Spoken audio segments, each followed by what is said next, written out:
Pathfinder huwa l-isem tat-tieni tnedija ta' boroż ta' studju relatati mal-intelliġenza artifiċjali bħala parti mill-MDIA Digital Scholarships. Għall-kuntrarju tal-ewwel boroż ta' studju, din l-opportunità mhux limitata għal persuni li għandhom għarfien dwar is-settur, iżda huma miftuħin għal kull student minn kull settur akademiku li għandhom aspirazzjoni li jispeċjalizzaw fl-intelliġenza artifiċjali fil-livell ta' masters jew dottorat. F'konferenza stampa ġie spjegat li kull min japplika jista' jirċievi massimu ta' 10,000 euro, kemm jekk se jkun qed jistudja fuq bażi full-time u kemm part-time. Il-kap eżekuttiv tal-Awtorità Maltija għall-Innovazzjoni Diġitali, l-MDIA, Stephen McCarthy stqarr li l-awtorità qed taħdem ma' diversi operaturi li jinsabu f'pajjiżna, iżda id fit magħhom hemm bżonn il-ħaddiema barfien fuq dan is-settur.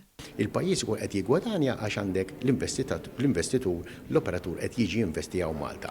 Imma iktar minn hekk illi jkun qed isib il-ħaddiema u żgħażagħ Maltin li huma speċjalizzati u kapaċi u nixtieq infakkar ukoll li f'din l-erja il-paga tagħhom di tkun paga tajba komparata mal-medja għax hemm speċjalizzazzjoni fejn jidħol l-AI u din qed ikollha li tħaddem daw iż-żgħażagħ Maltin li jgħixu Malta qed ikollha l-multiplier effect fuq l-ekonomija.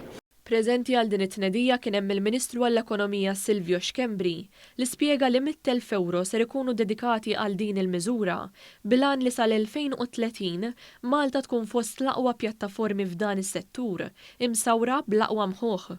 Illum qed inniedu budget inizjali ta' 100,000 euro, jiena nixtieq li dan il-budget kemm jista' jkun jittieħed ħalli bekk anke nkunu f'pożizzjoni nkomplu nsaħħu u niddedikaw iktar riżorsi anke fost oħrajn fuq din l-iskema. L-applikazzjonijiet għal dawn il-boroż ta' studju jagħlqu fis-16 ta' Lulju u għal aktar tarif wieħed jista' jżur is-sit uffiċjali tal-MDIA.